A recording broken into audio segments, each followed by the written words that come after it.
Rolling. What's up, y'all? My name is Ian Edwards, and welcome to the Soccer Comic Rant. I'll give a shout out to our producer, Aaron Brungardt.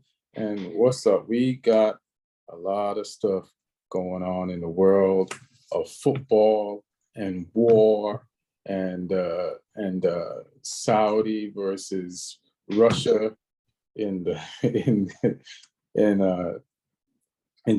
the guise of Newcastle versus Chelsea. We got Spurs versus Manchester United. We got Arsenal just keeps marching on. We got Ronaldo scoring a hat trick. Tom Brady coming out of retirement after watching Ronaldo score said a hat trick. And we got Champions League coming up midweek. We got league games midweek. So let's go. Thank you for listening. If you're listening on Omni Studio, iTunes, Spotify, and wherever you're listening, thank you. Like and subscribe, leave a review. And if you're watching on YouTube, thank you. Like and subscribe, press the like button, and leave a review or comment, and we'll get right back to you. Sponsor for the podcast is onthevolleyapparel.com. If you go to onthevolleyapparel.com, you see tanks, t-shirts, hoodies, and sweatshirts with Hip Hop Soccer logos on the front, and they have them for men and for women. And also there are 3 t-shirts there if you look on the Soccer Comic Rant that this podcast has for sale at onthevolleyapparel.com. Right now, we only have one of the usual suspects, Neil Chakravarty, Chelsea fan. You know, my credit cards don't work, Ian. I have nowhere to go. So he has to do the podcast. Everything's been shut down. Are all Chelsea fans' accounts frozen? Yeah, we're having to pitch in. That's messed up. What if they did that? What if they froze Chelsea fans' accounts so that they couldn't help Abramovich keep the team? Yeah, I don't think any of us were attempting to help Abramovich keep the team anyway.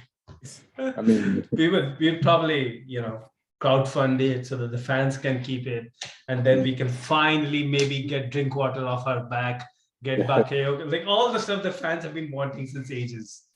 Get some of those decisions in.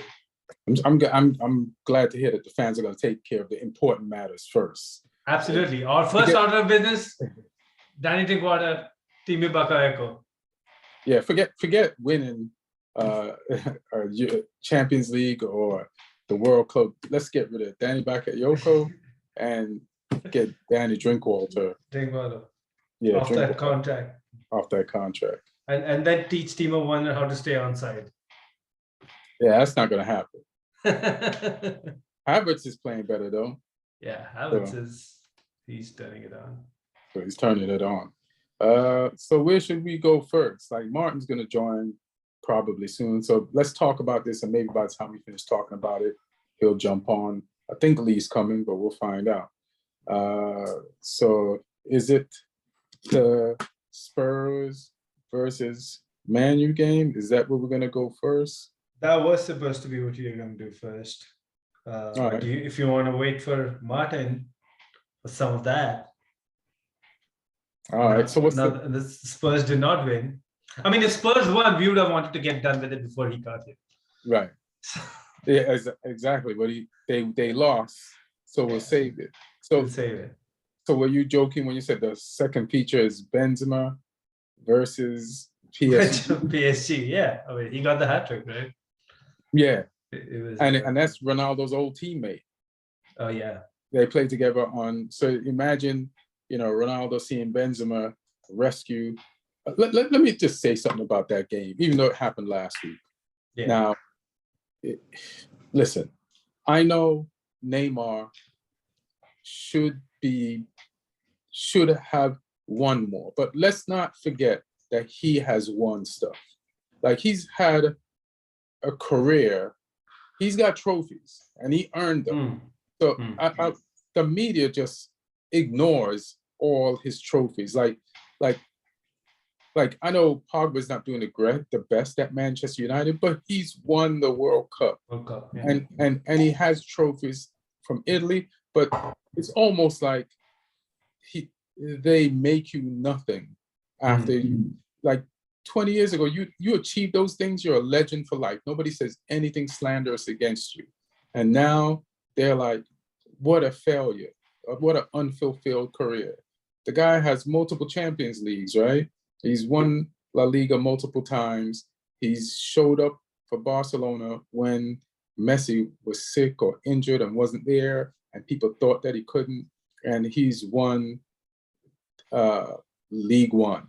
Everybody says it's so easy to win. It's kind of disrespectful to the players that's there. You know, you still have to. I see games where they have to dig in and win those games. And listen, you lost to Real Madrid. You lost to Real Madrid. There's several players on that team that won 4 Champions Leagues. So when you have a 1-goal advantage and you have to go to play at the BB, the Bernabeu, and that crowd, and those players who've actualized 4 Champions League, and some of them are World Cup winners or World Cup finalists, and just have trophies from their countries and international. It's like, you can't just be like expecting PSG just walk in there with a 1-goal lead. And Liverpool lost to Inter by 1 goal. It's a thing, they scored 2. Yeah. They needed to score 2 at Inter so that when they lost 1-0 to Inter, you know, they would actually. So it's like, it's just so disrespectful. It's like there's players on the other team. It's Real Madrid. I've never seen in the disrespect of disrespecting Mbappe, Neymar, and Messi, they have, the pundits, disrespected Real Madrid more. They completely discounted that it was Real Madrid that beat PSG. Yeah. I mean, it was always going to be like, when Real Madrid and PSG were drawn together, the under 16, when we knew it was going to be a tie of the knockout, of this stage of the knockout. And it kind of lived up to it. I think from a PSG point of view, it's just that PSG actually, both legs, they played pretty well. I think if they were blown away, like, you've seen in the past few years where, for example, Liverpool came back against Barcelona, Barcelona themselves, what they did to PSG. But both of those happened with that second leg right away. The other team that was trying to make a comeback was the better team throughout those 90 minutes. I think this one, it kind of felt like, I actually felt the goal, the Benzema goal, the first goal, PSG was the better team. And it was, they got the goal. They could have had a couple more, a few offside calls, close offside calls. And even performance-wise, I think they were kind of dominating Real Madrid. But what happened in that last 30 minutes, and like basically it was just like a 18, 19 minute spell, right, where they got the 3 goals. I think there's an element of, you can't lose your head. And if a team can score from kickoff against you in the round of 16, that is almost unpardonable. So that's like a 2-for-1. Yeah, exactly. I don't even think Benzema was expecting the ball to come to at that point. It's the closest thing I've ever seen to a 3-point shot in soccer. Yeah. Like scoring right from the kickoff. Yeah. Like after you scored is pretty bananas. It's like a 4-point playing basketball and nailing it. You got the shot and the foul. Yeah. And with PSG, it's that whole thing about every one more year without the Champions League, which has been their dream for, I think it's close to a decade now. They've been trying so hard. They keep getting, they came close couple of years ago under Tuchel. Last year they got to the same final. But it seems like now, if you look at it, they've taken actually a step back, having added Messi to that star cast, having added, Ashraf Hakimi, Donnarumma, Wijnaldum. So this was, I think, the best, like on paper, the best iteration of PSG team. And to get knocked out in that fashion, of course, like there's gonna be questions asked. And I But don't it's think Real it's just, Madrid. yeah. Yeah, I mean, Forget what round you in. It's Real Yeah. Madrid. Yeah, they know how to win, and they know when they get a slight foot in the door, they know how to make use of it. And it's also Carlo Ancelotti. It's a guy who's got tons of experience at the top level, fighting for major trophies. So yeah, I mean that's definitely, like you saw even people like Modric, Benzema. I think the Courtois, all these experienced legends of the game, they kind of really came to the party. You think about what Courtois did in the first leg, stopping that penalty from Messi. That's so crucial now. So, and people like Vinicius, they had a great game too. So yeah. I feel like Vinicius saw how nobody mentioned him against Benzema in the first game. And I was watching him, so he's having a quiet game. And I was like, in my head, I was like, he's going to remember this. And the next game, he's going to show up. And he showed up. He did what he does on Sundays when I watch him play on Sundays for Real Madrid. He's super effective. And let me ask you a question. If Mbappe, and I meant Mbappe, like in the first game, everybody was talking about Mbappe. You never heard them even before, during, or after the game mention Vinicius Jr.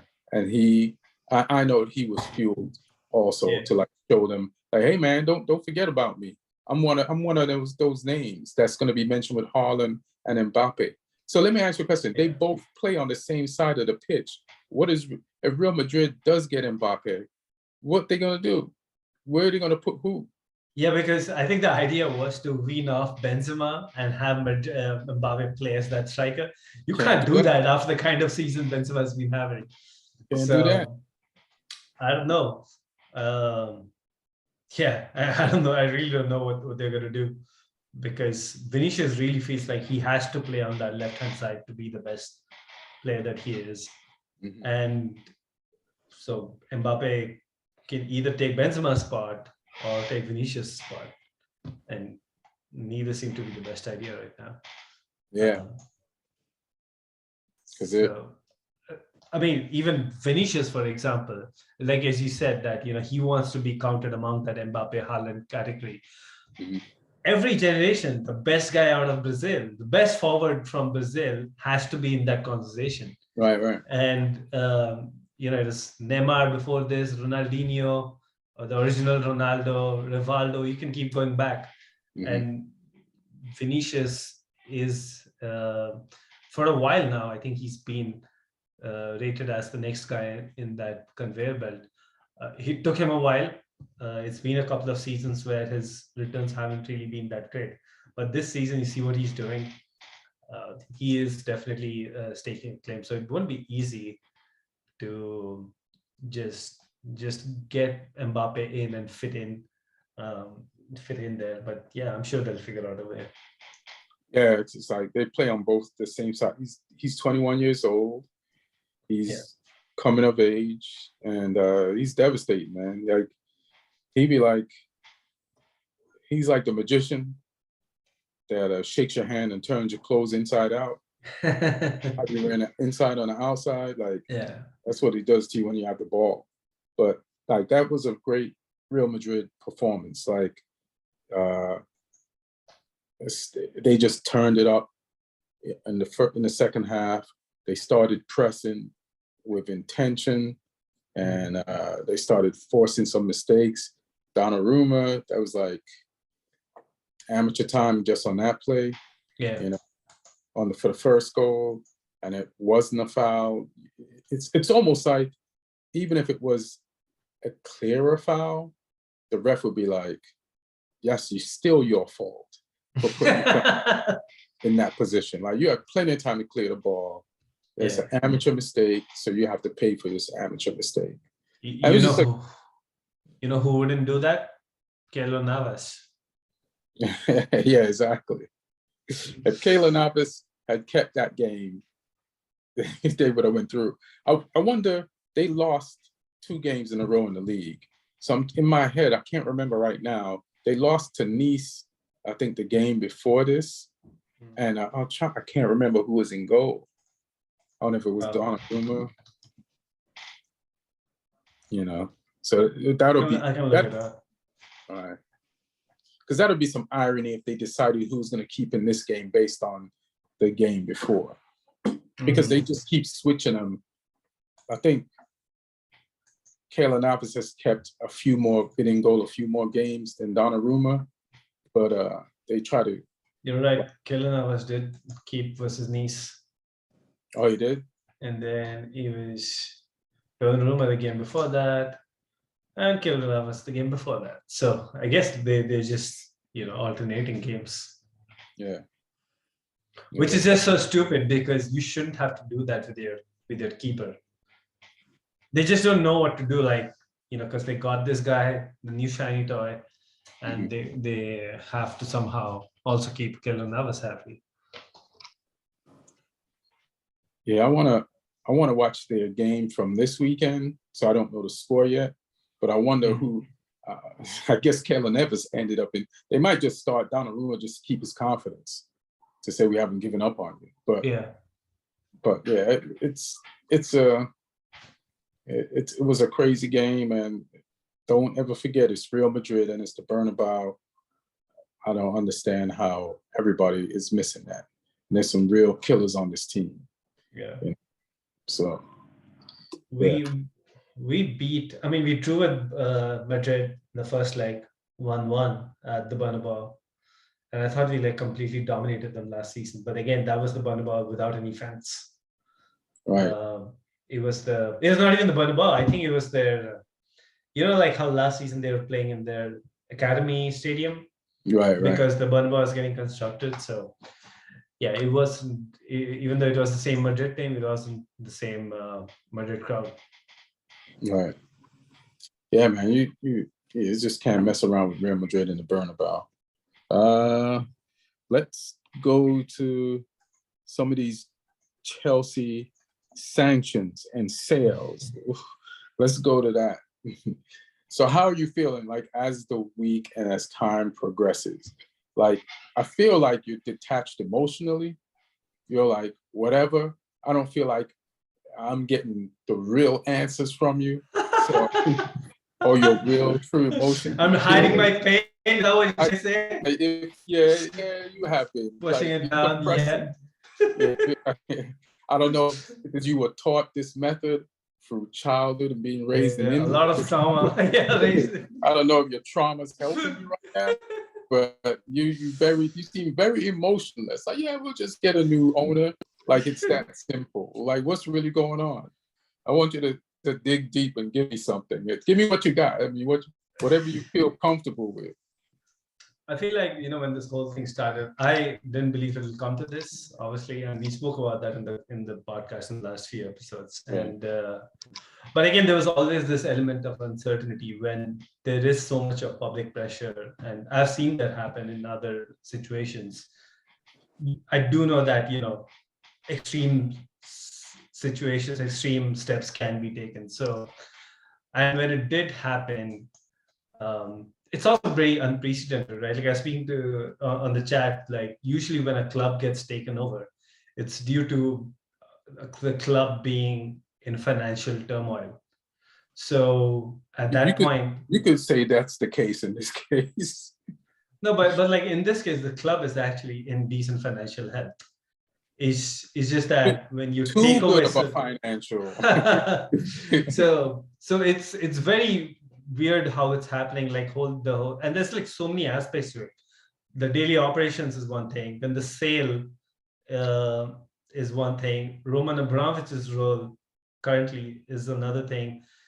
In terms of the sale, not just the money that's gonna come in, but also the propriety, the political connections of who, what's some more like a very neutral path to go down. There's like so many things happening at this point. I'm just like, it's kind of like wake me up when September ends. Like, do your thing and just let me know who did you come up with. I just hope like the reports that we've gotten in the past week where the clubs laying off folks. I Are they? hope that, yeah, like a lot of the non full-time employees, like people who do the mega store, like the mega store closed down, like the club franchise, the shop, Because they can't sell. they can't sell, so that closed down. And then a lot of the people who do like the marketing, the advertising, like the daily releases, all people who are not on the like absolutely necessary. Like I think they had to keep the chef and the cooks and stuff, but pretty much a lot of the other folks were let go because that's just the way the guidelines are when the government takes over.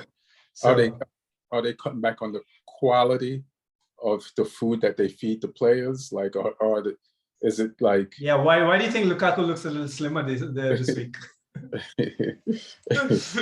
Is it like? Yeah, they're all intermittent fasting. No, not out of choice. Is the water not filtered anymore? Like, is it? Like, what's going on? So I hope like, all of that uncertainty, at the end of the day, no matter what happens on the political level, economic level, you don't want like people who are dependent on Chelsea Football Club for their wages to suffer. I think players, they're going to be fine. It's probably uncertainty. They might miss a few paychecks, but they're fine. They have enough in the bank. It might affect the team's results in the short term because, like with any other industry, if there's so much uncertainty, I think one thing we keep hearing is that in sports, you want to be mentally absolutely the clearest and free when you're stepping onto that pitch. And even that's difficult on the best of times. You're looking at the league, you're looking at the table, you're looking at your own performance, tactics. So you don't want this existential crisis to keep playing on people's mind while they're playing. But yeah, I just hope it gets resolved pretty soon. There's so much talk about the funds that are available for an away game is about £20,000 per game, which is okay for if you're traveling within London, but it's not like we have to go to Lille this week to play. But apparently all of that travel was prepaid before the sanctions, so they're fine for this one. Right. But we got to play Middlesbrough, I think, at the weekend. And I think there's talk of like being like a 10-hour bus ride around trip. Carpool. Yeah, you got to take the coach. So, and these corporate credit cards have apparently stopped working, which is crazy. So the guy who's stopped working, get shut down. So the guy who's supposed to drive the team bus, I'm sure he's given a corporate credit card to fill up gas before he starts the journey, right? Now he's gonna have to, I don't know, we've got a Venmo, somebody, Peter Cech will have to Venmo this guy to fill up gas, I guess. Wait till Peter Cech finds out how much gas costs. He's gonna like, what? Now I have another reason to stop Russia from fighting. Yeah. So no, I mean, even Russia is the second or third leading producer of oil in the world, right? Yeah. Which I didn't know until this war started. And even they ran out of gas during the fighting of the war. Like there's tanks and armored trucks stranded in the Ukraine with no gas. Oh yeah. So if they ain't got no gas. But I guess that's more of a logistical issue. Yeah, it's a logistical. Yeah. But still, it's the irony of like, you're the second leading. They already shelled the Shell station. So yeah. Like how are you gonna run out of gas and you own 12% of the gas in the world? Like that's purely logistical. Like, yeah. So I think from a team's point of view, Tuchel's been. I think it's been a blessing to have Tuchel around because he's early.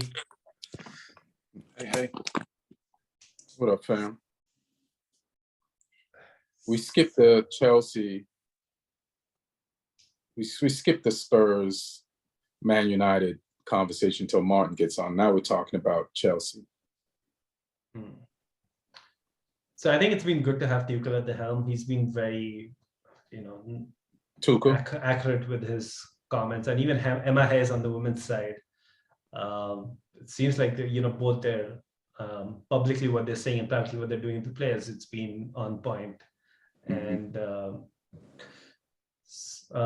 in terms of a sale, I really don't have there's so many different consortiums, parties that are interested. I just hope that whatever, I don't even know. So there's so many questions, right? Who gets to make the final call and which bid is accepted? Maybe the Premier League. No, the Premier League. The Premier League can deny or confirm a certain party, right? But for a bid to be accepted, who makes the decision? Is it still Roman Abramovich, or is it the government? They say he can't do anything. Like he can't even call Chelsea. You know what I mean? Like he can't even wear Chelsea underwear. Like there's no, he can't make any business decisions. So that it's just weird. But then who's the person making? Is it the government that's making it? In which case, my question is, why is the amount of money this is going to go for an issue? It's not the money. It's the because he's not even going to get the money from the sale. Who does the money go to? So again, so that's coming to that. That's the second question. Does it go to the new owner who just paid the money? But that makes no sense. Like, why just give it off for £1? Like, why do you have to even take they split it up? Like somebody's going to get this money. Who gets this money? I mean, the government can't get the money because again, one more thing I read was that his assets have been frozen, not seized. Right. Which would mean, if I'm reading this right, that whatever money is coming out of the sale will go to one of these frozen bank accounts. So Abramovich can't access the money, but it's going to be held there till I don't know how much ever time. And then what happens once the sanctions, if and when the sanctions are lifted, does he then get access to that money?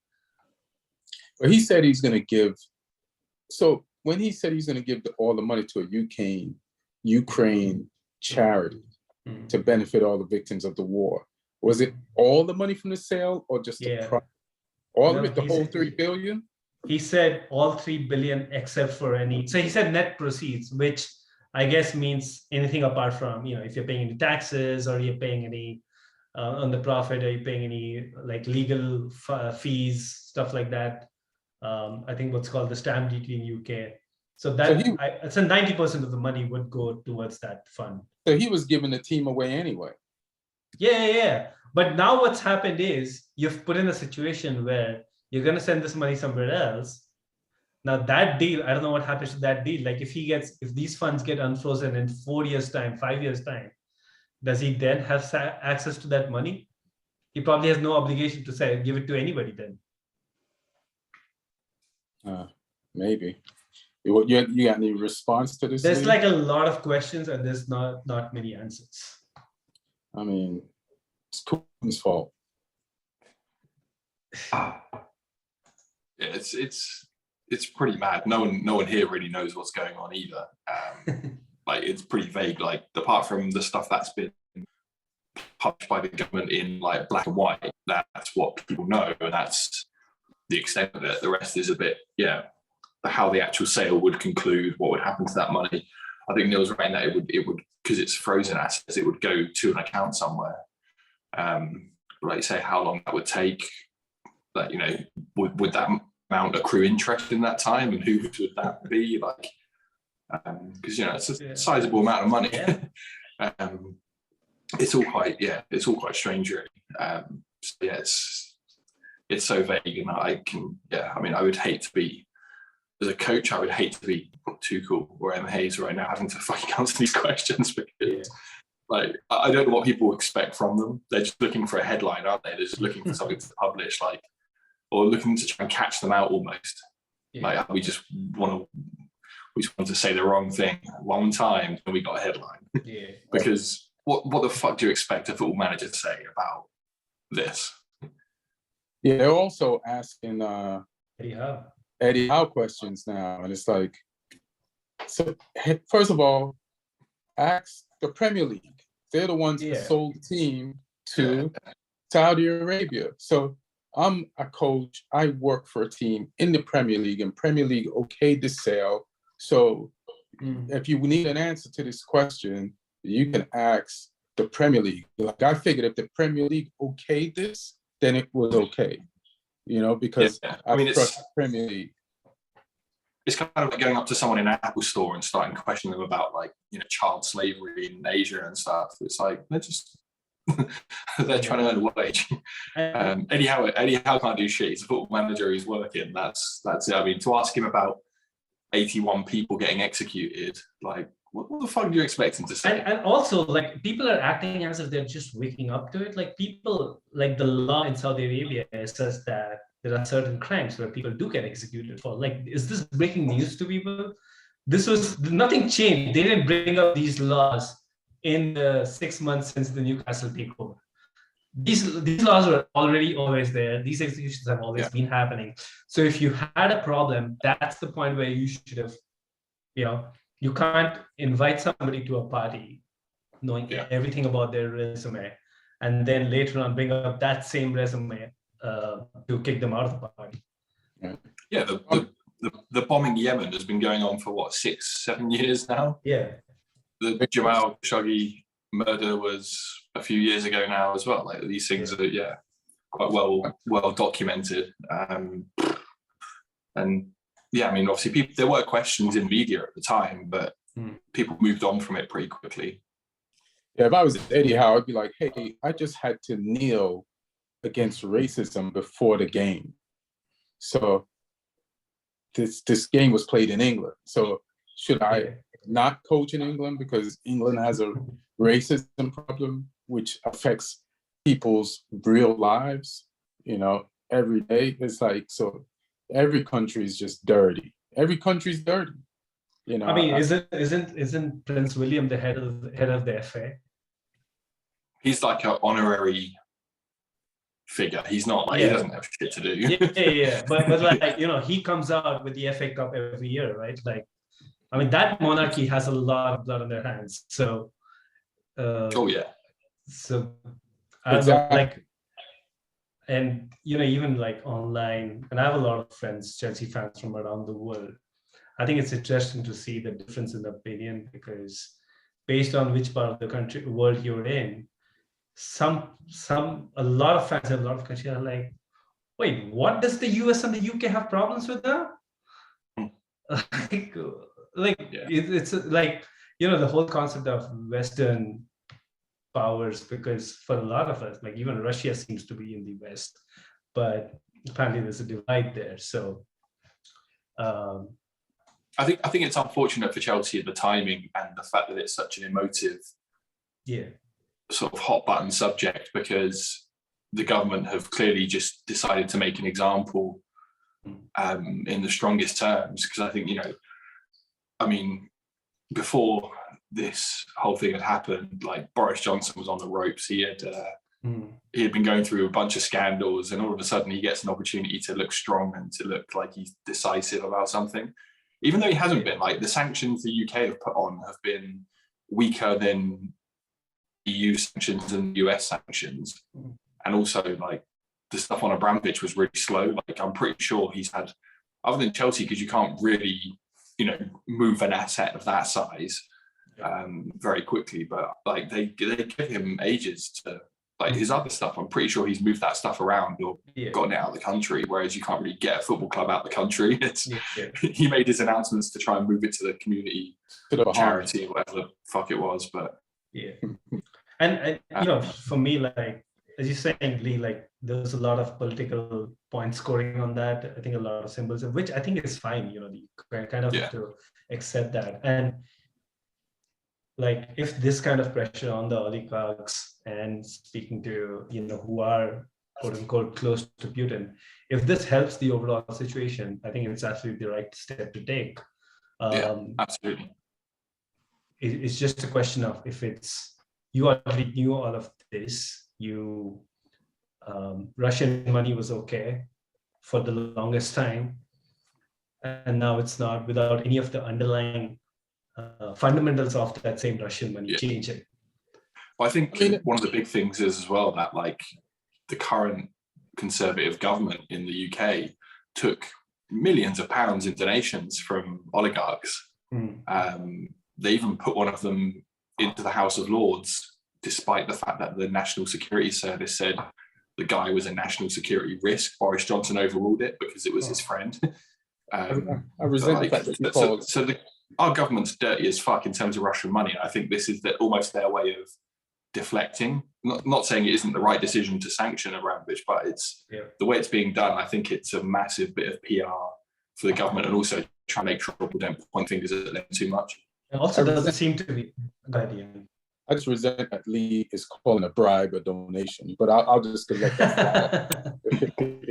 That's what they call it in politics, isn't it? Yeah, donation. You're right. Speaking of, seems like the guy who's now, he's had a meeting with Marina Granskaya and Bruce Buck, is this Nick Candy guy looks like he's a property developer, and he's pretty close to the Conservative Party. So it probably puts him in the, in one of the, front runners to get this sale going. He can't afford this team. He can't. He'll have to do it with a few other people. Yeah, and that's like, it's like, give me the time. Let me see. Let me talk to my friends. Anybody got 10 more? It's like it's like putting out a GoFundMe, like a Kickstarter. Chelsea's on Kickstarter. Wow. You seen that Chelsea fucking Kickstarter to buy the team? Well, that does seem to be how club purchases almost work nowadays, unless you are, the fucking Saudi government or someone who's just got all that money lying around. A lot of them seem to be consortiums now. Yeah. Mm-hmm. So let me just move it on just a little bit to the game between Saudi Arabia versus Russia this weekend, like oligarchs versus oil people, and then Chelsea's barely scraping by, and I'm looking at the lineups because Chelsea, Newcastle's best players are Saint-Maximin, Trippier. Neither of them started. And that's what I was gonna say. What's his name? What's his name? What's their forward's name? Callum Wilson. And there's one more player. Chris Wood. Chris Wood started, but there's one more player who's Shelby didn't start, and Shelby's been killing it. Yeah. Also, in this lineup, I don't see that forward who's been retrofitted to be a midfielder. Joe Linton. So you scrape past a team that didn't have their 4 to 5 best players. You beat them by 1 goal plus. And we got lucky. Yeah, wasn't there like the penalty? Yeah. And there's something else. There's another player now. The red card, Havertz's red card. Yes, that's a red card. That elbow, absolutely a red card. Yeah. Although with the form Newcastle have been in recently, beating them 1-0 is not a bad result. Like they were missing those guys, or they were missing a couple of those guys against us and beat us. So it's they're in form at the moment. Chelsea, the first team to beat them in a while. Yeah, that would have been their 10th game, I think, without a defeat, or the 11th. without Yeah, there are being, 9 games unbeaten. yeah, which is crazy for a Newcastle team. Well, how do you feel about that game and then your team scraping through? It was a pretty boring. It wasn't just the fact that we didn't get the goals. We didn't really play well. We didn't have a lot of the fluidity, even though we played a 3-man midfield, which I like, but nothing really was happening. It was really congested in the center of the park. We played 4 center backs, and we've had to do that now in a few games of the season. And so there was really nothing happening on the flanks. Couple of good movements between Werner, Mount, and Havertz, but nothing like really that threatens the opponent. And it was only in the last, I think, 6 minutes or so. And you're right, like that penalty could easily have been that was a penalty. The red card, I'm still a little 50-50 on, because the thing is, the action was you were going up and both were going up, and then he left like a little bit of it. It's just that guy's a man mountain. So Havertz knew what he was doing on that one. I can't. That's like the Mane, elbow. No, but the Mane thing was an actual slash out. So that's the difference. Like when his arms are still pretty tucked in. So, but that's how you jump, right? Not in football no more. But we definitely got lucky on those 2 refereeing decisions. And, again, Werner, he can't stay on side. But that goal at the end, even the ball from Jorginho and that feather touch from Havertz, the goal, that's, those are some of the moments where you look and see, maybe he can actually be that, guy we can depend going forward. Even though I think it's still very early, he's had really, I think I was counting his stats, and beginning from the Tottenham game before the break, he's had 8 really good games, 8 out of 8. Yeah, but again, I think we've had some easier teams too in that run, beginning from Tottenham. So we might, we'll see. Like his test will come in the weeks to come. All right. So Martin, you missed it. Well, welcome. Martin's here. Hey, Chelsea, Martin. stand-up comic actor. You can see the new Lakers series. So it would be unfair not to hear Martin's opinion on the sanctions of Chelsea, even though we just but you go ahead, Martin. Get your shit off.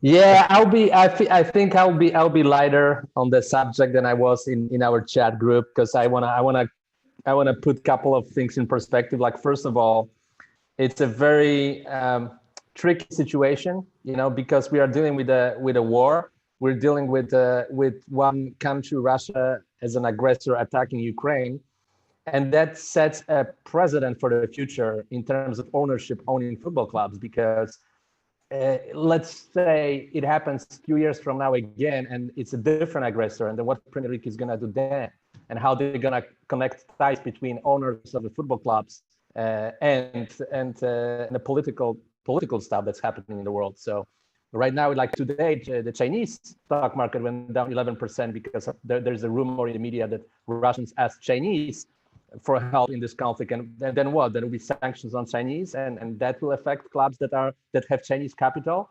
What if it's Arabic capital? What if it's Saudi capital? It creates the monster, and this is the first example of it. Obviously, the ties between Abramovich and Putin are very close, and there's no doubt that they were very, very connected throughout the whole process. So from that perspective, the sanctions kind of make sense, but I think the Premier League has to regulate who can own clubs, like what type of risks come with it, who shouldn't own. Or maybe it should be like in Germany, that the fans have the majority of the club and the investors have 49%. Who knows? But the Premier League has to deal with it now moving forward, because it creates a precedent. It can potentially destroy a club that was even pre-Abramovich, pre-established, it was, historically below Arsenal and Spurs, but still very successful football club. And obviously one of the most successful clubs in Europe in the last 20 years, won Premier League, I think 6 times, right? 5 or 6 times, won Champions League twice.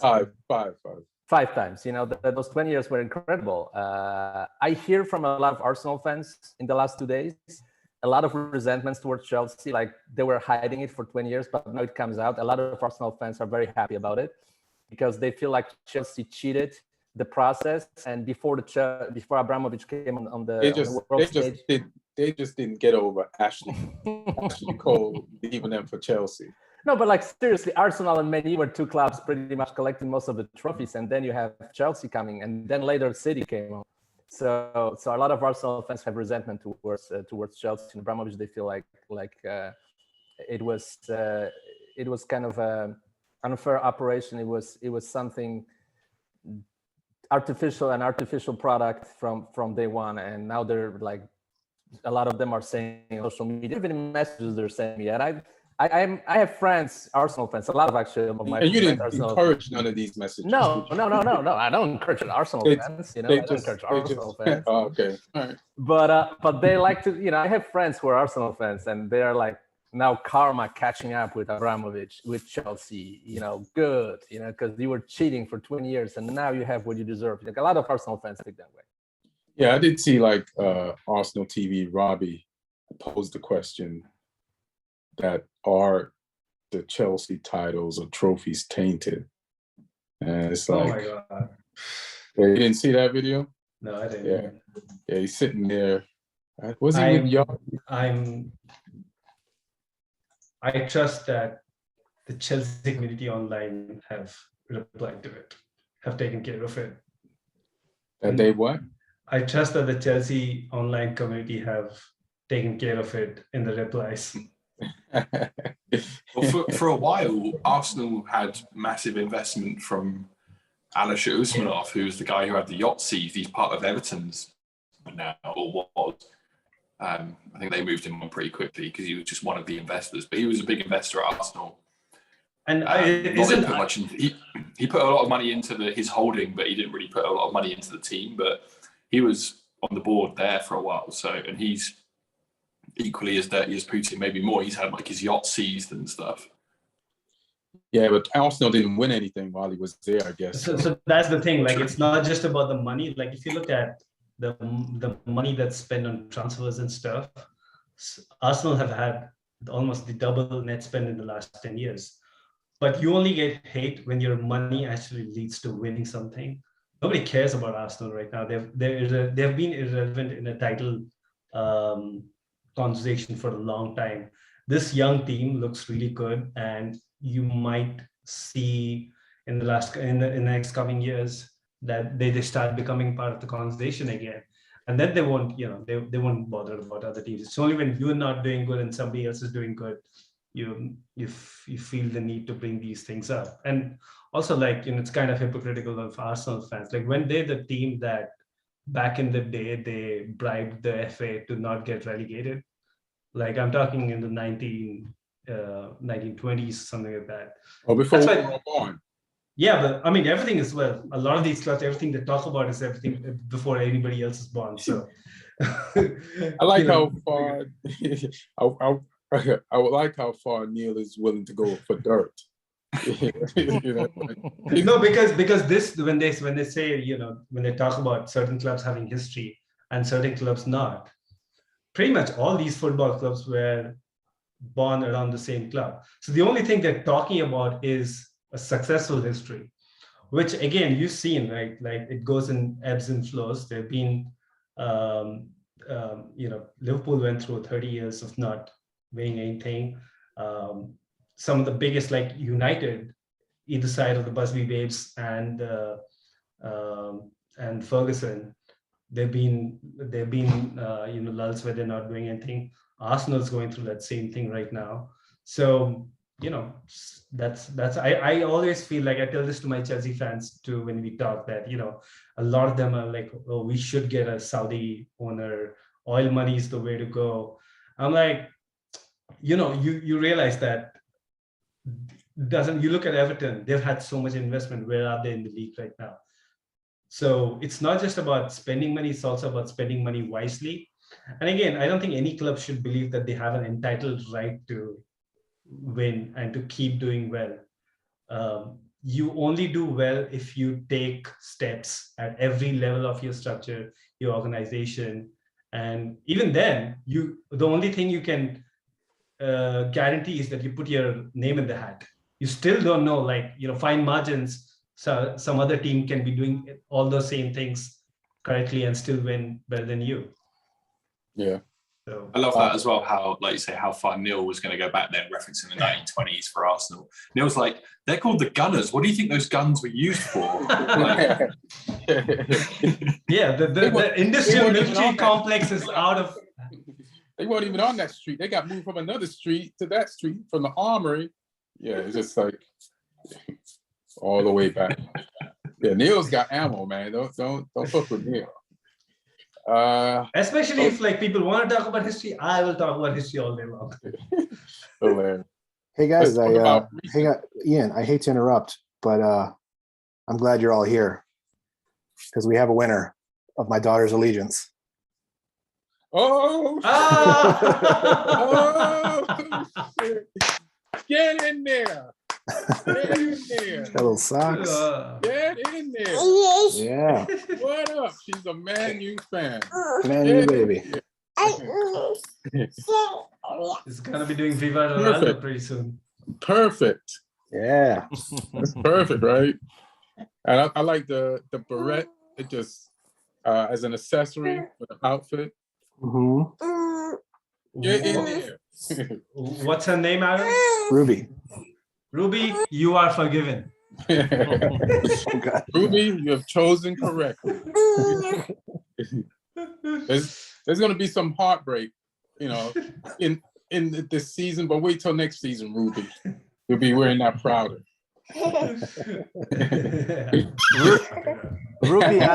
Ruby, I also have a jersey for you for Christmas. I might have a jersey. Too late.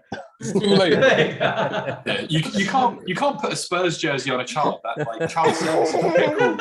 Like, Yeah. That's The called neighbors, what will the abuse. neighbors think? It's called abuse, bro. She looks great, man. I mean, I'm not just saying that, There you go.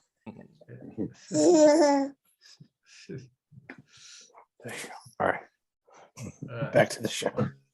Yeah, thanks, everybody. Welcome, Ruby, the new Man United fan. So let's go into Spurs losing 3-2 to Manchester United and the Ronaldo show, which brought Tom Brady out of retirement. Martin, what do you have to say about the game? You came over. Yeah, that's probably why we lost, because anytime we watch the games together, Tottenham always loses. So, Why'd you think I let you come lose a over? lot. yeah, I know. I mean, this game. Listen, I'm bad about this game at all, to be quite honest with you. The result is obviously negative, and I knew right away that this season would be a transitional season. I don't think we played bad, though. I think it was a pretty even game. Although the two goals you pretty much scored yourself. The Maguire is an own goal, and the penalty was also accidental. But we had a lot of possession. We just wasn't, we always missed a little bit this last final pass or this last final touch to score more like regular goals. I think Kulusevski is a good buy. Tancur is a good buy. That encourages me that Conte knows what he's doing and who he wants to work with. And if he will bring a few more decent players, especially when the Chelsea team will be for sale, then we can get some good players for cheap probably, and it will be good next season. This season, like you said, it looks like we're both gonna be in Europa League. Yeah, I would say that's the most likely scenario, unless Arsenal drops. Then you guys will probably finish fourth, unless Chelsea gets disqualified and someone has to take that place.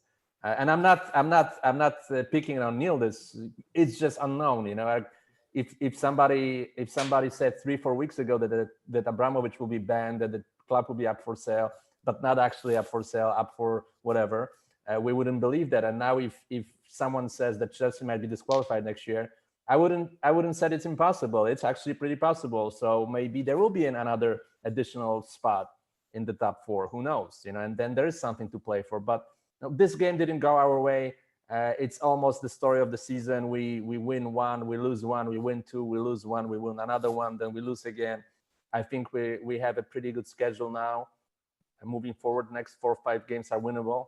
And if we can play like we did at Old Trafford, we will probably win those games because we played okay. We played fine. As far as I think about the game,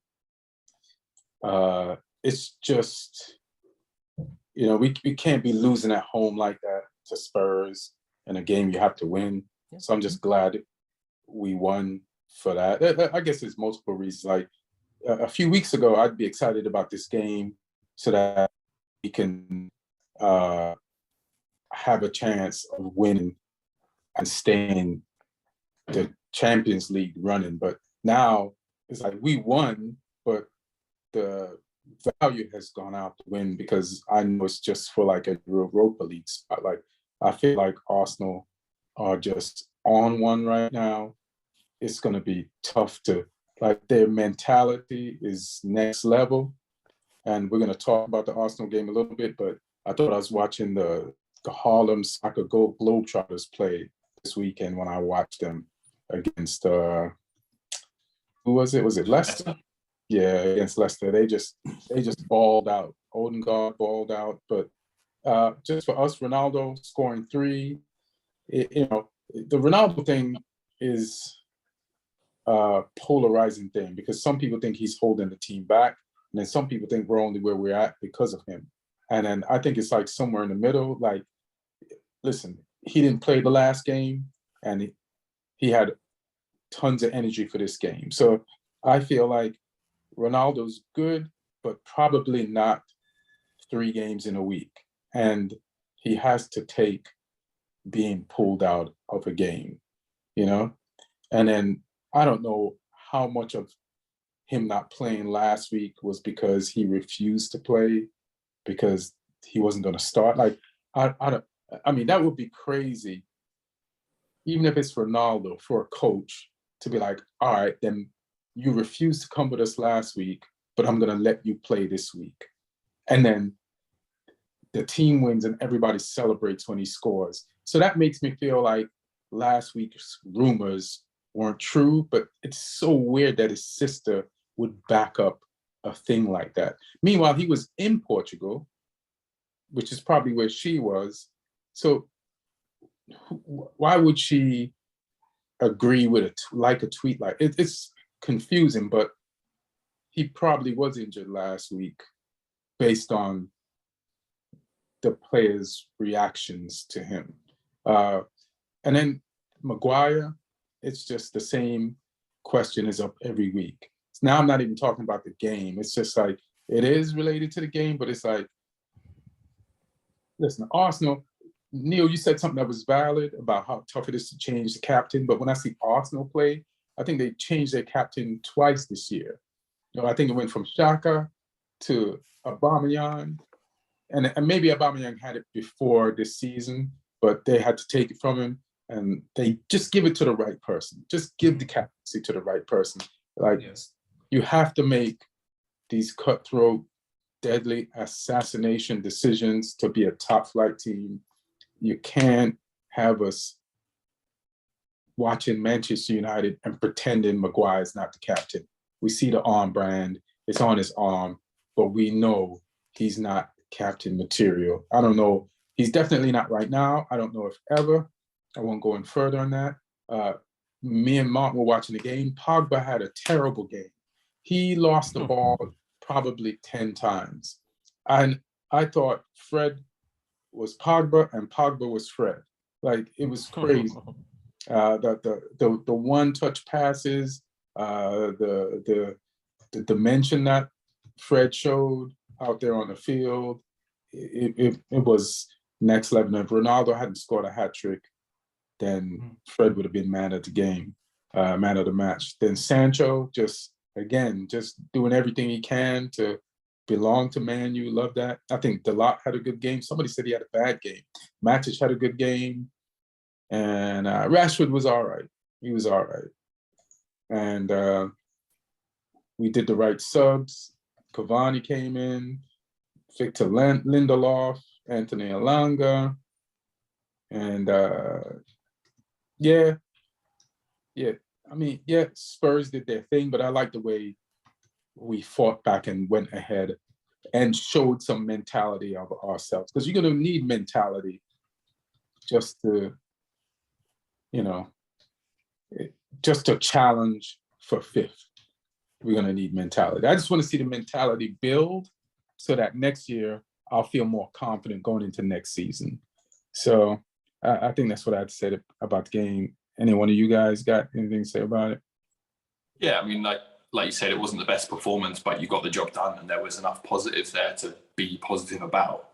Like it wasn't a 10 out of 10 performance, but you got 3 points, and like you say, Sancho played well. That assist was great.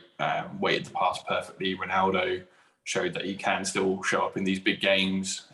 There was stuff there to be positive about for sure. And like you say, you need to. When you play the little teams at home, you need 3 points. That's what you've got to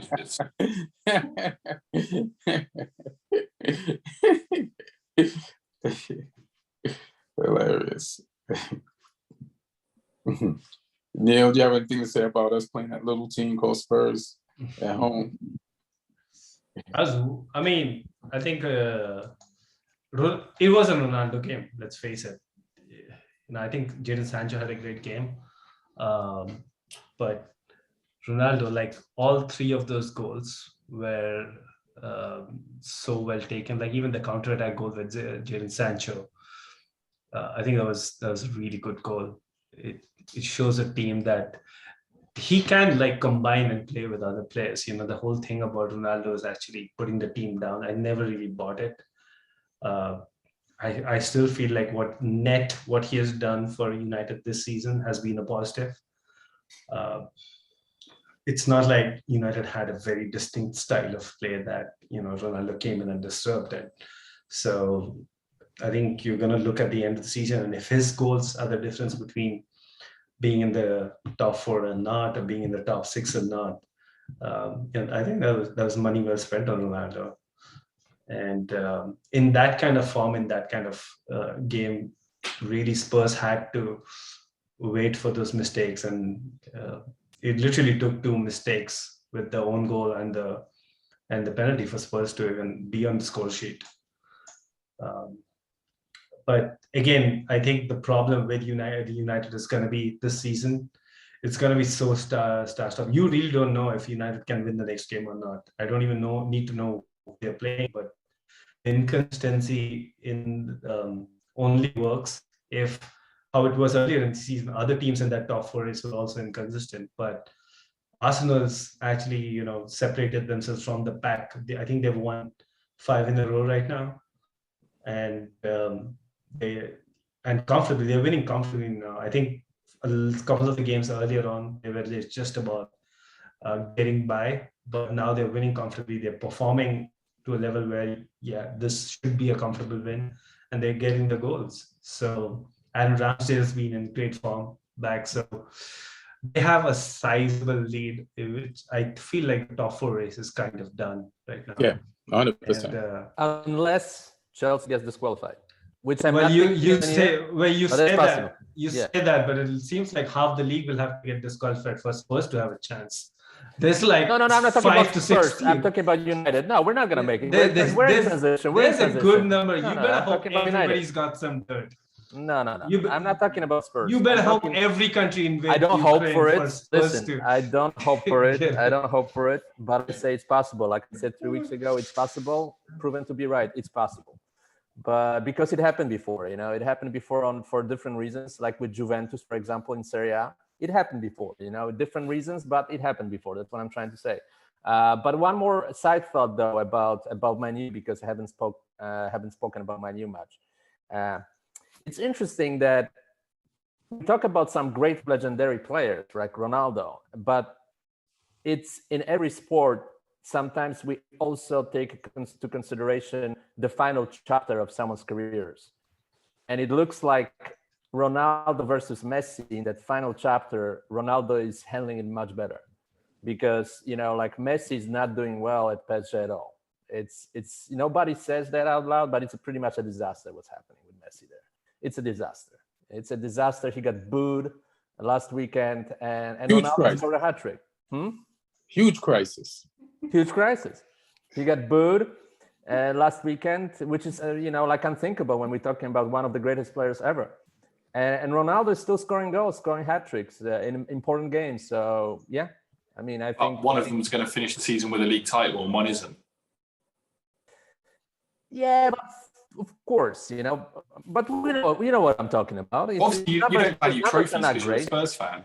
So he's not doing great. We both know that. He's not doing very well. He's not doing what you expect when you get a Messi. Not even close. Not even close. Yeah. Yeah, he looks, like, it's bad when I'm feeling bad for Messi. It's like, I should not be feeling bad for Messi. I'm like, come on, Messi, do something, show him. Like, come on, like, don't lose the ball there, like, score. Like I shouldn't be rooting for some 100 millionaire. Like, he's my kid that I just dropped off to play in a little league soccer game with other kids. Messi's got to pick his head up and do better. Like, he was trying so hard in that game against Real Madrid last week as well. You could see he was desperate to do something. Yeah. But it just seems a bad fit, him there. Yeah, because he's a left-sided. Nah, he's a right side. He's a left-footed, but that plays on the other side. But I don't know. They got him in the middle. They got him playing down the middle of the park or something. Yeah, he's playing like a number 10 there. Yeah, I mean, and what do you guys think about Poch? Like, my fear is PSG's going to let him go, and he's going to come to Man United, and I'm not. I'm trying to get Ten Hag. I'm not. Like, I would have accepted Poch if he won Champions League with those guys, because then he would have proved something to me.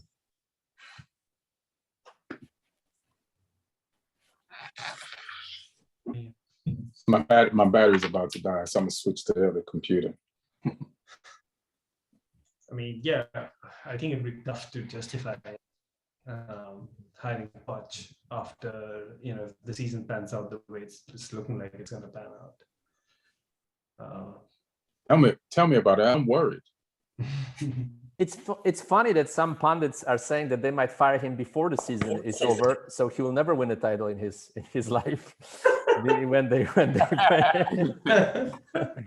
But that's what Spurs did. They fired Mourinho before the League Cup final. No, but Mourinho already fired twice. But no, Spurs did not. Spurs wanted so badly to never win a trophy that they fired the guy who's known to win trophies everywhere before the final. Yeah, but it was a mess. It was a mess. Yes, good evening. I'm still here, don't you? Sorry, guys. All right, all my affairs have been settled. I'm back on. Yes. So yeah, I don't want Poch. I want Ten Hag. And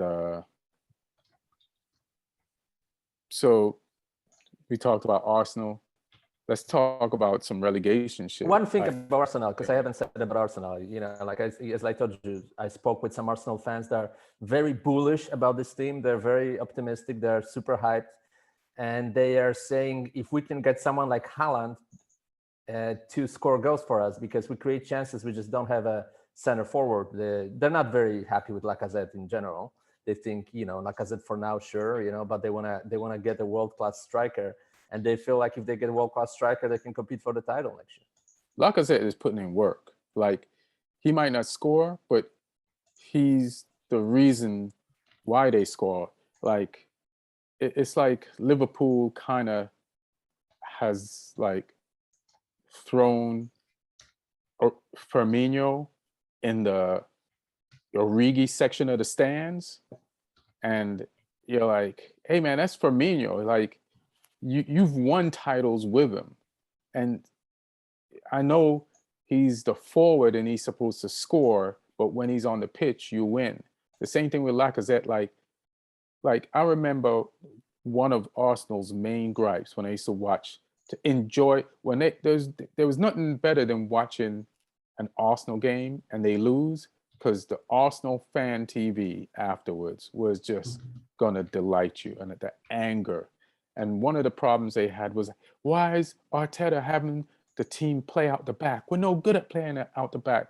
And in my head, I was like, the only way to get good at playing out the back is by learning to play out the back and make mistakes.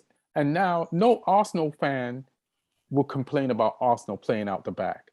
But that's how they got good at playing out the back, by making the mistakes early. Nobody wants to see their team grow. They just want to see their team there. But, you know, Arsenal, those kids, what Arteta's done, at the beginning of the season, I was like, they're going to finish like 8th if they're lucky.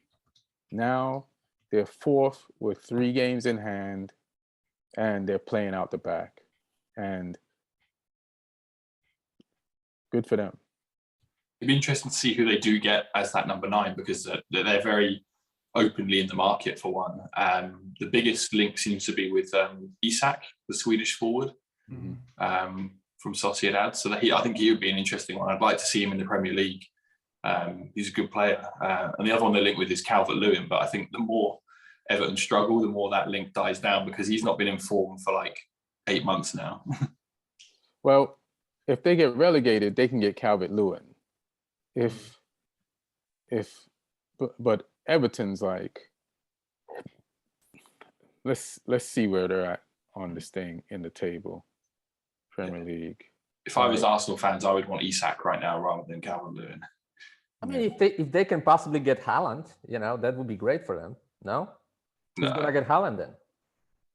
Haaland doesn't want to play. The word is he'll go to Spain. Oh, well, okay. To who, Barca or Real Madrid? Either or.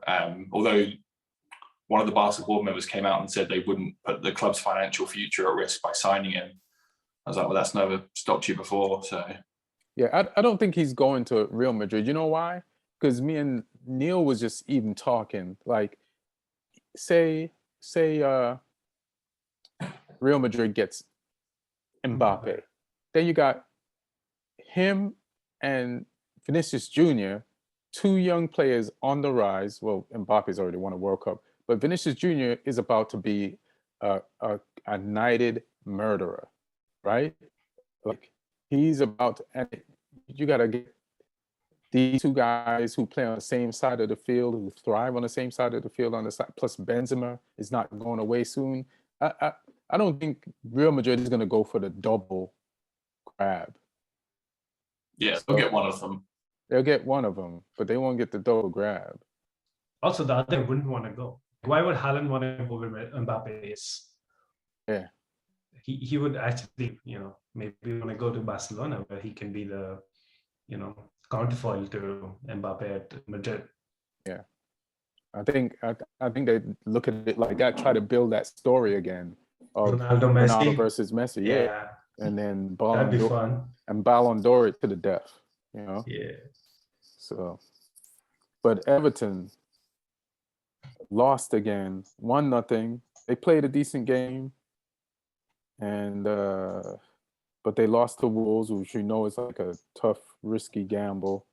And yeah, they're on 22 points. They have the same amount of points as Watford, who they're above in who is in the relegation zone. The only thing is they have 3 games in hand on Watford.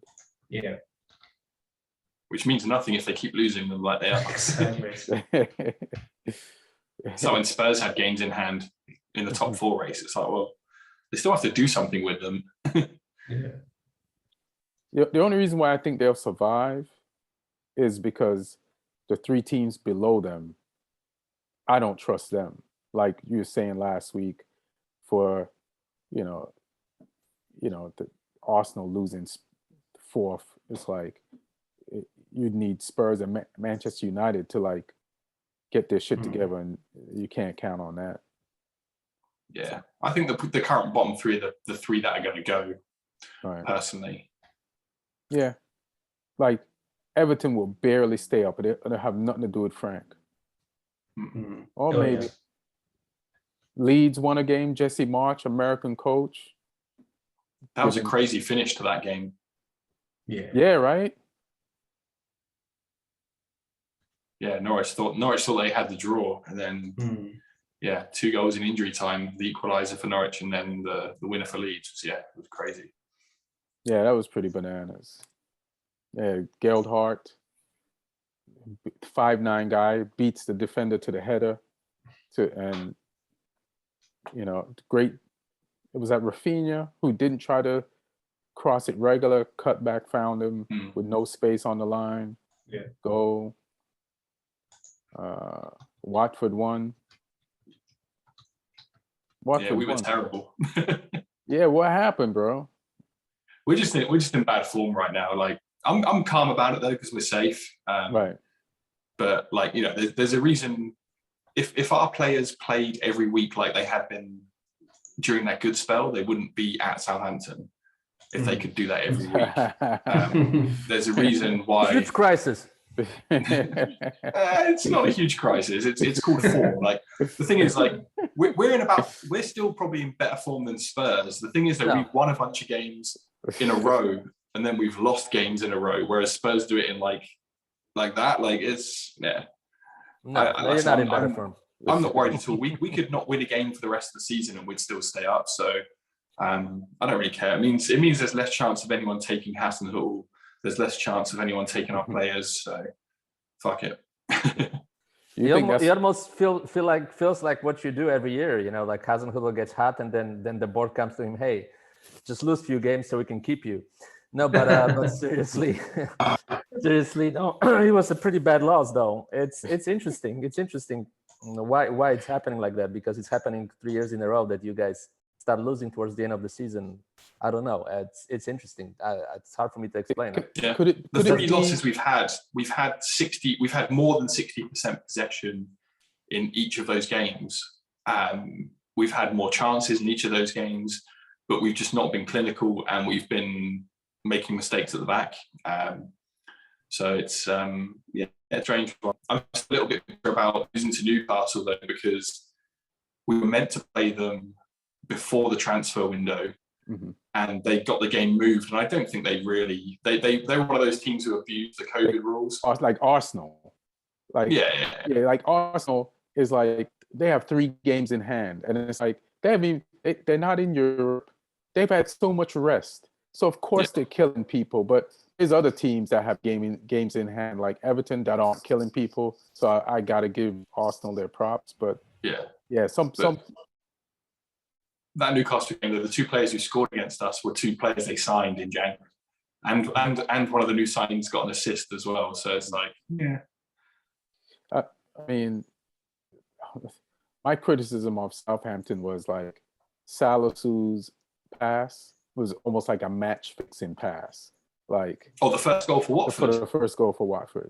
It felt like our whole back line were trying to give that goal away. Like they were all trying to outdo each other in how bad they could be. Yeah, and then the angle it, and then what's his name scored another amazing goal after a bicycle kick or sideways. Hugo Hernandez. Yeah. So yeah. Do you guys want to talk about Champions League? We got Champions League, right? Yeah, you guys are back in action, aren't you? Yeah, we play Atletico Madrid tomorrow, and it's a big game. It's a big game. We're at home, but I felt we should have beaten them there. We lacked depth and substitutions when we played them up there. We kind of know what they're about now. It's a good game to test our mentality. The fans are really going to jump in and root for us, especially off the back of what we did this weekend. So let's just hope everything's like Cavani's back. We have Ronaldo. There were people who were out and injured. They're back. I don't know what Bruno Fernandes condition he's going to be in, but Bruno had COVID, right? Yeah, I don't know why. He had COVID, so they're waiting to see if he can pass like tests and stuff to be available. All right. People are funny. They're like, you win a game without somebody, or you lose a game without lose a game with somebody, they start saying, "What if Bruno's the problem?" Yeah. You know. So Yeah, it's not a very big sample size, is it? nah, not at all. Yeah. Not at all. Then you're ignoring a complete sample size that you have that you could actually use as an example to not ask that question at all. Period. Yeah. I don't know if you guys have anything else to add. I know Benfica is playing Ajax. I should just watch that game just to look at our future coach. Ten Hag. Yeah. Ten Hag. The first leg of that game was crazy as well. Mm-hmm. There were just goals flying in all over the place. Yeah, and it's weird because Ajax won all their qualifying games, right? So this is the first game that they've dropped points or tied on. So and it was played at Ajax. So now they got to go to No, they're coming to Ajax. Yeah, it's So- at Ajax, yeah. Oh, okay. So They got to deal with Sebastian Haller. The man scored in every Champions League game he's played this season. That's yeah. just crazy. I think last week when he played Benfica, he scored for Benfica. Then he scored for Ajax. Yeah, scored an own goal and then a goal. Yeah, he's like, I just want to warm up. Mm. So yeah, and there's midweek games in the Premier League. Yeah. Liverpool Arsenal's big, Liverpool Arsenal is especially huge. after the City game today. It's Arsenal, huge. Arsenal play at home, right? Yeah. Yeah. Yeah. And Martin, you play Brighton Mhm. on Wednesday. I think they have the worst record in the league for the last 3 months. Maybe the last 3 or 4 games. No, like last 3 months. Brighton? hmm Yeah, Brighton fell off. Yeah, they did. Again, I think the Brighton fans are quite happy about that because it means no one wants Potter now. They're trying to do an us. They're trying to do a Southampton. yeah. But we all know it's the players and not Potter. So, But yeah, like, I mean, like you said, Looking at the table though, going back to Arsenal, Liverpool, if Liverpool win that game, they're 1 point behind City, level games. can I just say something? You know, we didn't talk about Man City dropping points today, but Arsenal's going to beat Liverpool. It's feasible. I don't think so. No, I don't think so. You know, I'm going to put it on. I'm going to put it on the way Arsenal played Man City and got bad luck to lose that game. And I don't know, man. I just think they're ready. I think Salah is touch and go whether he'll be fit for the game because he got injured and had to come off against who is it they played at the weekend? Well, I think it was Brighton, right? Was it? Yeah, Brighton. I think they're just like a machine, Liverpool at this point. I think they win every single game, and they're gonna continue winning every single game. They're just right now hitting all strides. I think they have the deepest squad they ever had, probably under Klopp. Diaz it's a great addition. You know, he's playing very well. Mm-hmm. So they have a lot of options. I think they're gonna win, and I think they're gonna win quite easily. I don't think Arsenal matches up well with them at all. Oh yeah, why don't you think they match up good with them? Defensively, I don't think they can stop them. I know, man. They've been pretty solid back there, except against Watford when they had the game. What impressed me this weekend about them is how they killed the game. They had the amount of goals that they needed to win this game by the 60-minute mark, and to kill a game for 30 minutes when you're fucking kids is pretty impressive. They really killed that game, even when they didn't have the ball.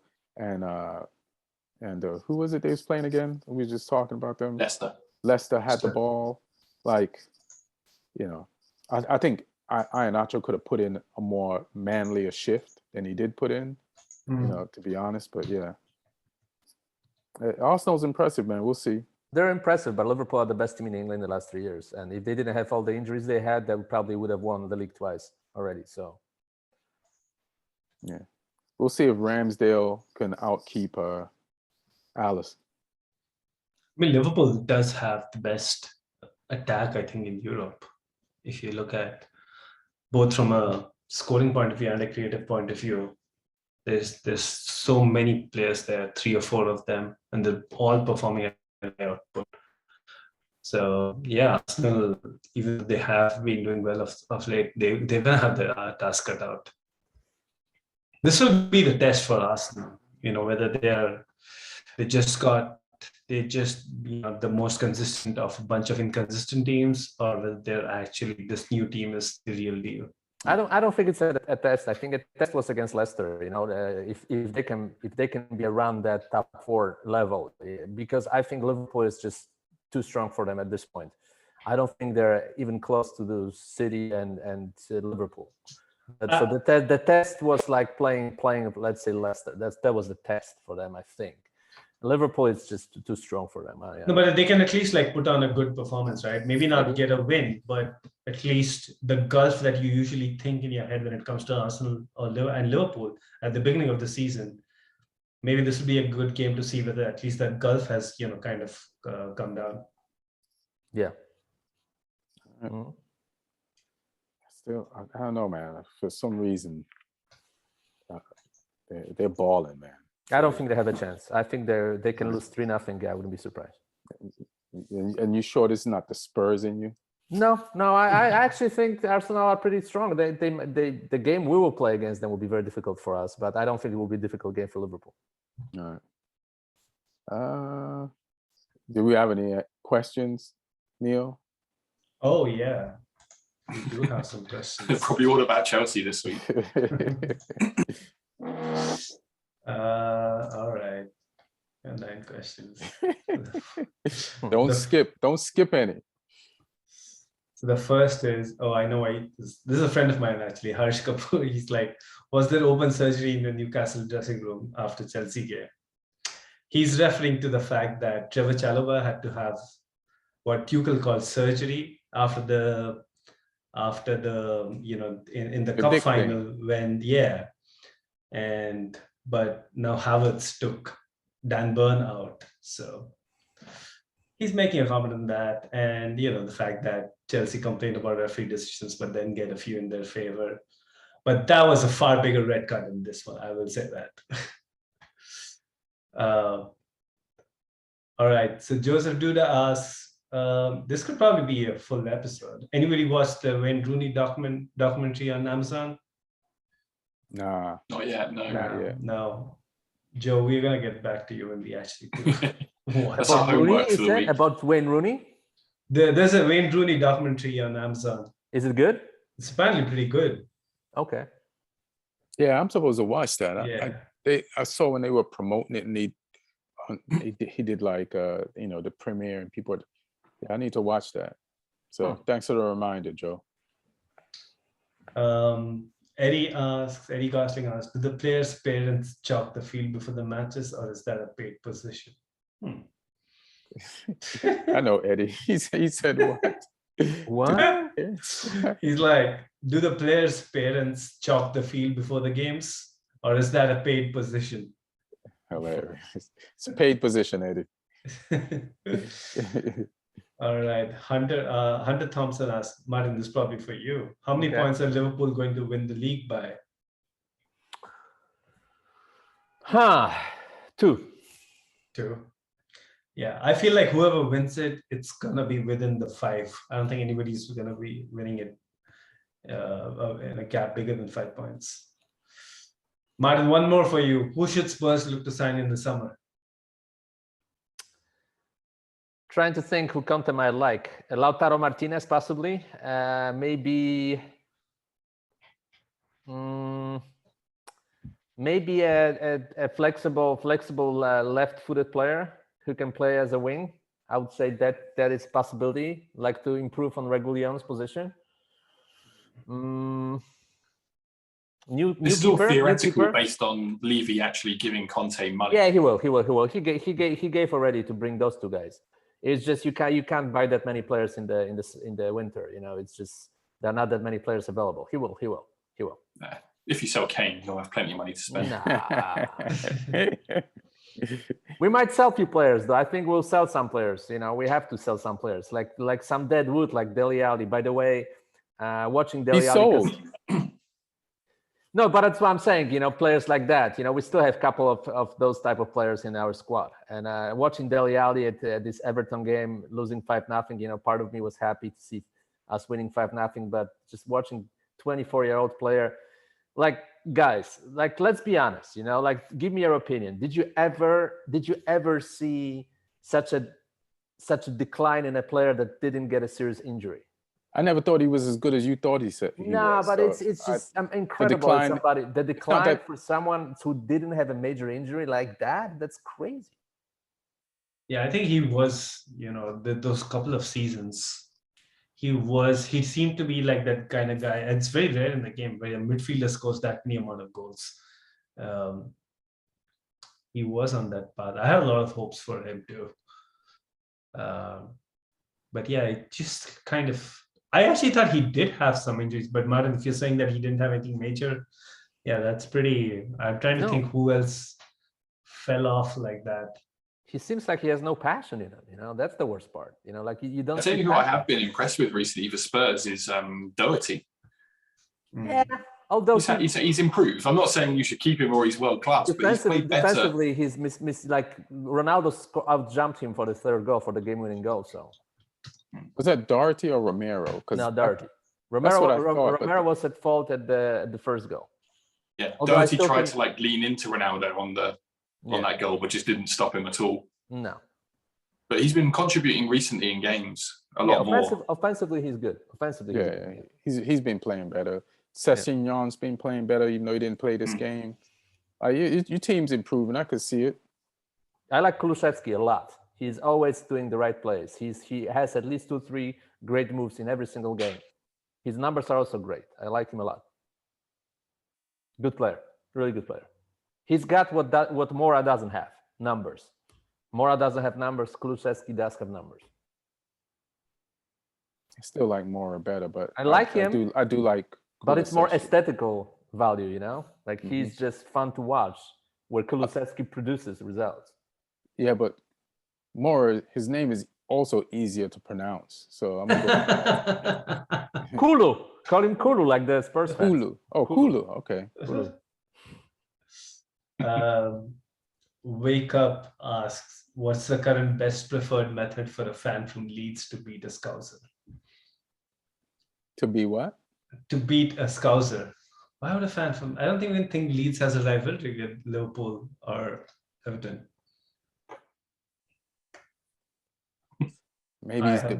Maybe he or she is debating with a Scouser fan. Yeah.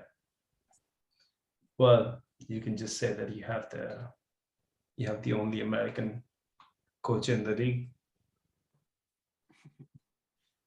Scott Tatman asks, what's everyone's predictions for top 4 at season's end?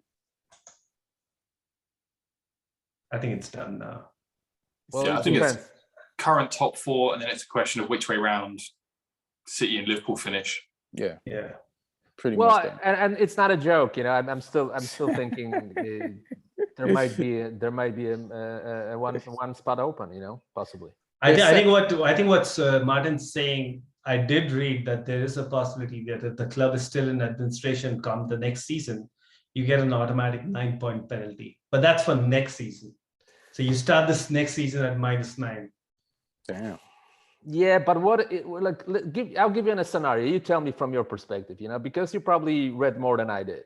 Because those restrictions put on Chelsea right now that, like you can only spend like $10,000 for traveling or this and that. Those sanctions are pretty surreal, and to be quite honest, it is stupid. Some of those rules are stupid. But what if they say, hey, Chelsea broke those sanctions? They spent $12,000 for travels, and now we're gonna relegate them based on that because we want to make an example of Chelsea. We want to show, to the entire world that we punish oligarchs, whatever. It's stupid. I understand that. It's not impossible. They're trying to punish Abramovich, not Chelsea. But how can you? I thought the government's in charge of the money. How can we even theoretically spend 12,000?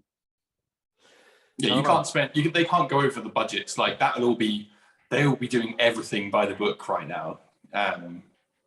Absolutely. So I don't think that'll happen. But the administration thing is a very real possibility, but I don't think the sale will drag out that long. I think everyone involved in it wants it to move quickly. It will be complicated because there's no precedent for this, but I think it will be done before any potential points deduction next season. But I mean, even with a 9-point deduction this season, they're still finishing above Spurs. So Yeah, but they might not finish above United. So we'll see. Actually, I think we might, because we have. Let me Yeah, I see think- there's a they 9-point might. difference currently. Yeah, and we But- have, I think, a game in hand, something like that. Yeah, yeah. Yeah, we have a game 9-point in difference and better goal difference by 9, I think. by Still games to 30. play. But why would they deduct the points? I thought they would deduct the points next season, not this. Yeah. So yeah. So that, I mean, that's what I read. I don't know if they I think I read that too somewhere. did Derby and Reading get their points deduction in the middle of the season or at the beginning of the season. I think it might have been it was right near. If it wasn't at the start, it was right near the start. Okay. I think there was like this year for Chelsea, enough of the season has taken place Yeah. for it to be rolled over next season. Whereas for Derby, I think if it wasn't at the start of the season, it was very early because they could still Okay. apply it. But like I say, this one's so weird because there is no precedent for this. Yeah. Chelsea is the precedent.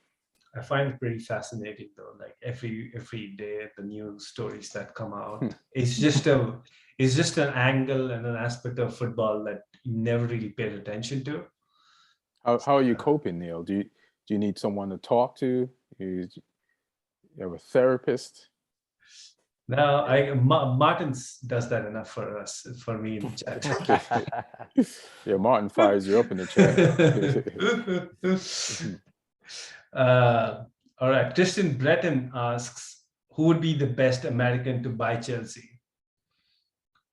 Got to Mark be Cuban. Dodgers owner, hasn't it? The Dutch guy, Todd Bailey. They were the first guys out of the gate, like with an actual bid. I think the third guy in that consortium is, I want to say he's English, though. Is it? Man, that's a famous last name too. Oh, Jonathan Goldstein. Lee, does that name ring a bell? He's a I think British I've heard the name property before, tycoon. but I don't know enough about him. Yeah, so it's Todd Bailey Boley from the Dodgers. Then it's Jonathan Goldstein, who's a British property tycoon. And then the Howard Weiss guy, the Swiss American guy, who actually started this whole thing by going public. So How many people own Liverpool? I think it's the FSG, the group Yeah, that's John headed by Henry. John Henry. Yeah, the Red Sox guy, right? All right. I feel like in modern football, but maybe I'm just saying this, that the teams with like one owner are doing better right now. Yeah, Because there's just, if you got a bunch of owners and they disagree on like Oh my major God. decision, it's it's like a mess. Yeah, it's a mess, you know. Well, whoever it's gonna be, Americans, they run clubs like corporations most of the time. You know, they're not the passionate spenders like Abramovich was, for sure. What about The Liverpool? only guy, but the only guy who's spending money outseas and being passionate and being involved like Abramovich would be Mark Cuban, because that's how he ranks Dallas Mavericks. He's the type of a guy who would go extra mile for his franchise, I would say. But he's not named as one of the potential investors. But that would have to be someone like that. What else? Yeah, I mean, listen, you know, like I wouldn't put behind government making an example out of Chelsea, making a bad example. I'm not saying it's impossible. Like they made an example of Juventus at the times where a lot of everybody who was involved with Italian football knows that Juventus weren't the only ones doing that, but they made an example out of them, and they put them into the second division, knowing that they're gonna come back in a year. I wouldn't say it's impossible for Chelsea that they're gonna be dropped for a year just to make an example out of them, but they're gonna come back with a new owner, so it's like a fresh start. So people will not talk about Chelsea for a year. They'll be like a little bit behind the main storylines. They will recoup with new owner. They'll come back and they'll be one of the stronger teams in England again. I would say that's a possible scenario.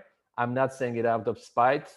I think it's a very possible scenario they're going to do that. They're going to say, hey, Abramovich broke this and this and this and this rule. Now we have to relegate Chelsea. And they will still keep some players. They will maybe even keep Tuchel. They will have a new owner, will advance, and the new story begins. I think it's a possible scenario. The fact that you brought up, I'm not saying this out of spite, reeks of spite. So we'll see. Any more questions? I think I have one more. Jeff Cesario asks, is there good flopping? I think he's talking about diving in soccer. Absolutely. That's just people are going to be diving every game. There's one guy, he should have got a red or at least a yellow. Which game was this? He stepped on the player in the penalty box and then went down, hoping to get a penalty after he stepped on the guy. And they saw it was a dive. First, the ref gave a penalty. Then VAR told the ref to come look at this. And then he looked at it and he rescinded the penalty, but nothing happened to the guy. He definitely, like, his version of feeling contact in the box was stepping on somebody's foot and going down immediately, pretending he was hurt, rolling around until he got a penalty. That got called back, thank God. I wonder what game that is, but I don't even know if the answer is there a lot of flopping? Yes. All right, that's all Because the that guy questions could we have have. taken a shot. That's what I want to say. Oh, okay. Guy was in the box. He could have taken a shot. He'd rather flop and get a penalty. Oh, I know what you're talking about. I think it was Zaha, and this was at the end of the game. It wasn't Zaha. Shit. I think it was end of the game because he preferred to get the red card for the goalkeeper instead of actually going in and taking the shot. And there was like very little time left, so even the goalkeeper change didn't really mean much. Yeah, I can't remember. Possibly Zaha, I don't know. Yeah. It's possibly. But all right, guys. That Thank is all. y'all for attending the Soccer Comic Rant Zoom. I just want to add something. Go ahead. Because we haven't mentioned that MLS is booming. 75,000 people watched the Charlotte home game.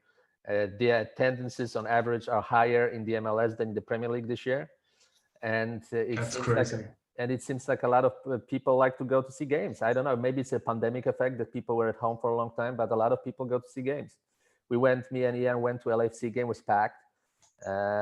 We almost went to Galaxy game, which was packed too. And people go to the stadiums in America. What I would say though is that more people eat every day at Costco than Nobu. So, it's But also, I think still- it's also a factor of the fact that American stadiums are bigger. How many 75,000 seaters are there in the Premier League? There's not that many. Yeah. So. And also, ticket prices as well, I'm sure are different. Yeah.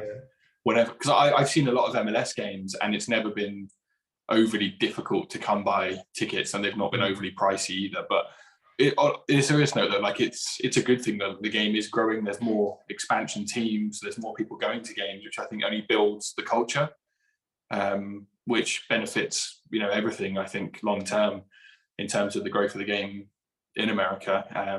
But also just want to take the opportunity to point out how badly Miami are doing again, because they have the clown Phil Neville in charge. He just for the first time called out Gonzalo Higuain this weekend. He called him I saw out a big story. publicly. Yeah. Oh, really? What did he say? Who did, Beckham or the No, coach? Phil Neville called him out that he's not doing his job.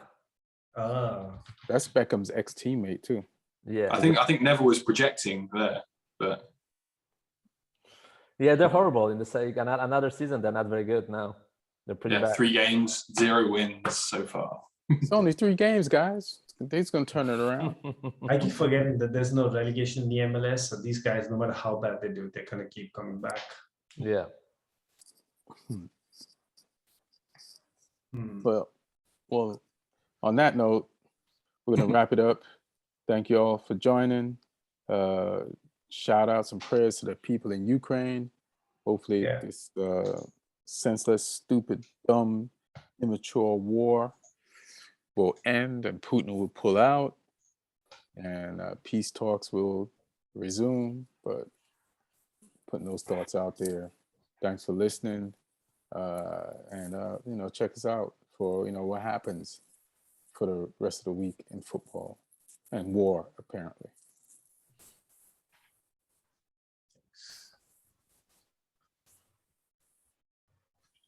All right.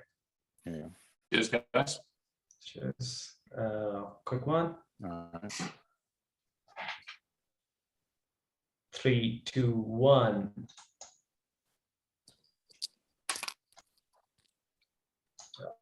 Got it.